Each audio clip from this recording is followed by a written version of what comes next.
Kebiasaannya murid akan melakukan kesalahan apabila berjumpa soalan seperti ini. Jadi, dengan menggunakan kaedah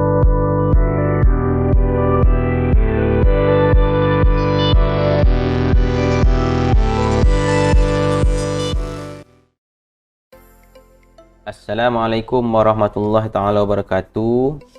Hai, apa khabar? Kali ini kita berjumpa lagi dalam channel Cikgu Muhammad Afiq. Pada perkongsian hari ini, cikgu akan kongsikan dengan tajuk yang pertama dalam matematik tahun 4, iaitu macam mana kita nak mengenal dan menulis nombor. Anda juga boleh merujuk tajuk ini dalam buku teks muka surat 1. Mari kita lihat slide yang seterusnya. Paparan menunjukkan terdapat 4 orang murid yang sedang menggunakan komputer untuk menjawab soalan kuis Kahoot. Mari kita lihat apakah dialog yang diucapkan oleh 2 orang murid ini. Kita mulakan dengan Ramli. Markah saya 9,800.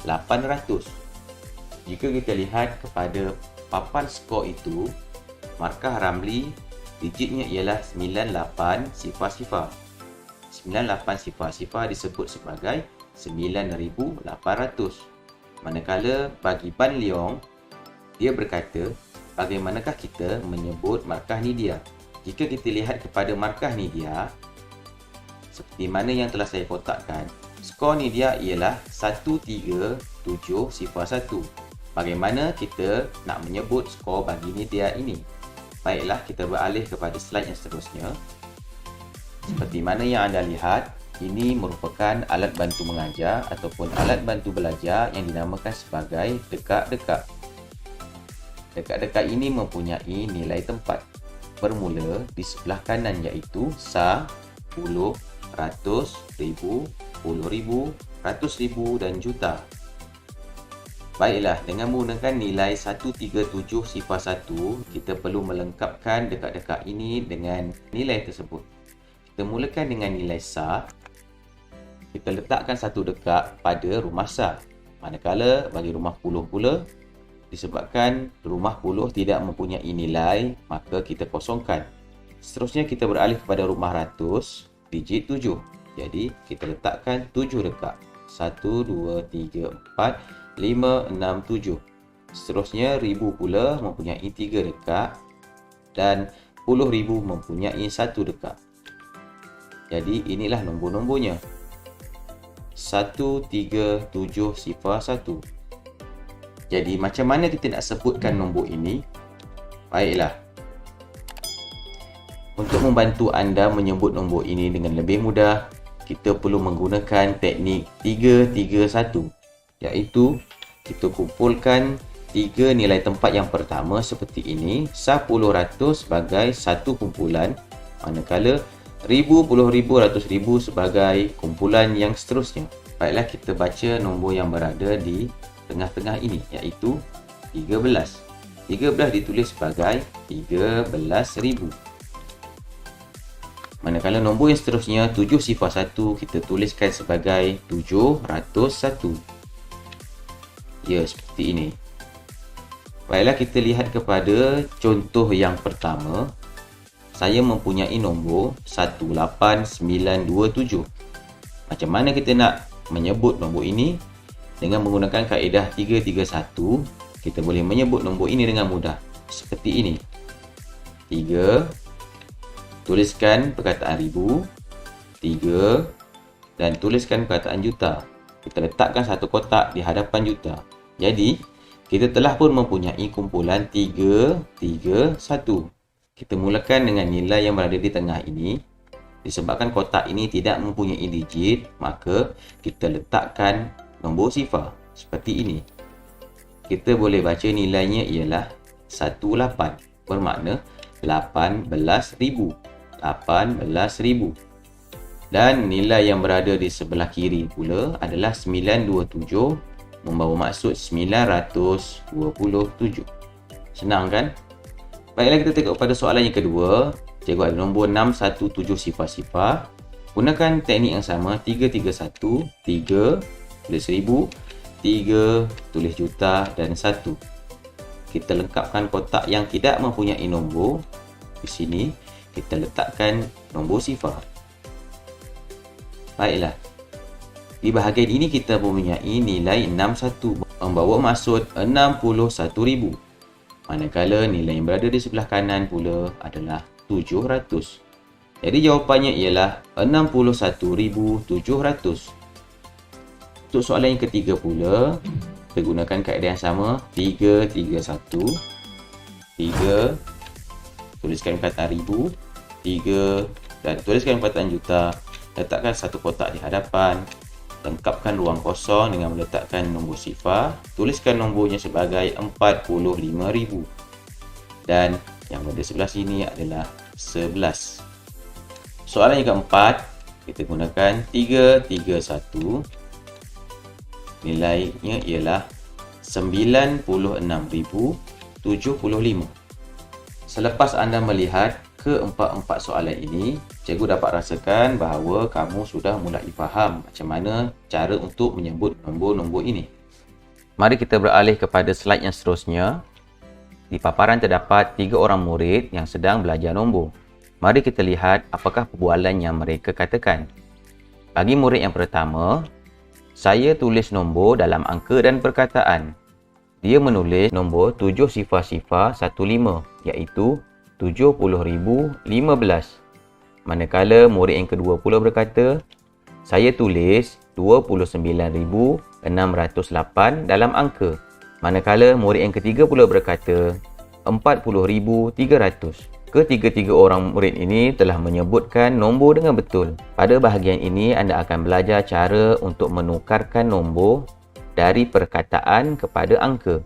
Mari kita beralih kepada slide yang seterusnya. Di sini saya mempunyai satu nombor yang ditulis dalam perkataan, iaitu 96,075. Bagaimana kita nak bentuk satu nombor dengan menggunakan perkataan ini? Dengan menggunakan kaedah 331 seperti ini, kita boleh menukarkan nombor dalam perkataan dengan mudah. Caranya seperti ini. 96,000 diletakkan pada bahagian yang berada di tengah, di antara juta dan ribu. Kerana pada perkataan ini terdapat perkataan ribu. Jadi, apabila terdapat perkataan ribu, letakkan perkataan ini di sini. Manakala yang selebihnya, 75, kita letakkan di bahagian belakang. Seperti ini. Setelah itu kita tuliskan nombornya. 96,000 ditulis seperti ini. Manakala 75 ditulis seperti ini. Dan terdapat satu kotak kosong yang berada di tengah ini. Kita perlu tuliskan ataupun letakkan nombor sifar. Dan kita telah pun berjaya menukarkan nombor daripada perkataan. Baiklah, kita pergi kepada contoh yang kedua. Soalan ini ialah 76,808. Dengan menggunakan kaedah yang sama, 331, kita cari dahulu di manakah perkataan ribu. Oh, di sini terdapat perkataan ribu. Jadi, kita letakkan keseluruhan perkataan ini di bahagian tengah-tengah ini. Seperti ini. 76,000. Dan selebihnya 808 berada di sebelah belakang. Kita tuliskan nombor 76,000 seperti ini. Dan bahagian belakang ini kita lengkapkan seperti mana yang dituliskan. 808. Mudah kan? Terusnya, contoh yang ketiga pula. 15,006. Kebiasaannya murid akan melakukan kesalahan apabila berjumpa soalan seperti ini. Jadi, dengan menggunakan kaedah 331, murid tidak akan melakukan kesalahan lagi. Anda perlu mencari di manakah perkataan ribu. Baiklah, kita dah jumpa pun perkataan ribu di sini. Kita ambil perkataan ini, letakkan di bahagian bawah ini seperti ini. 15,000, manakala selebihnya 6 kita letakkan di bahagian belakang. Kita tuliskan nombor, iaitu 15, dan di bahagian ini kita tuliskan 6. 6 tidak boleh ditulis di bahagian depan ataupun tengah kerana 6 ini adalah 6 sah. Kita tuliskan seperti ini, 6. Dan terdapat ruang kosong di sini, kita letakkan nilai sifar, sifar, sifar. Jadi kita telah pun berjaya menukarkan perkataan kepada nombor. Tahniah diucapkan. Baiklah, kita teruskan dengan melihat satu permasalahan yang diberikan di dalam buku teks. Okey, terdapat 2 orang murid yang memberikan 2 jawapan yang berbeza. Soalannya ialah tulis 149 sifat 6 dalam perkataan. Jadi, jawapan mana yang betul? Sama ada jawapan murid lelaki ini ataupun jawapan murid perempuan. Dalam menjawab soalan ini, kita tidak boleh menggunakan teknik pilihan, iaitu memilih suka hati, tetapi kita perlu membuktikan jawapan kita. Jom kita tunjukkan jawapan yang betul. 149 sifat 6, kita perlu menggunakan kaedah 331. 331. Kemudian, letakkan nombor sifar di bahagian hadapan bagi melengkapkan nombor ini. Seterusnya, kita tuliskan nombor ini dalam perkataan bermula dengan bahagian yang berada di tengah, iaitu 14,000, manakala kita tuliskan pula nilai yang berada di bahagian belakang, iaitu 906. Baiklah, kita telah pun mendapat jawapan, iaitu 14,906. Jadi, jawapan manakah yang betul? Ya, sudah semestinya adalah jawapan murid perempuan ini. 14,906. Tahniah diucapkan kerana anda berjaya menjawab soalan ini. Baiklah, sampai di sini saja perkongsian cikgu. Mudah-mudahan apa yang telah cikgu sampaikan pada hari ini dapat memberi sedikit pemahaman kepada anda semua. Semoga kita berjumpa lagi di lain masa. Jangan lupa like, subscribe dan share channel cikgu. Jumpa lagi. Assalamualaikum warahmatullahi taala wabarakatuh.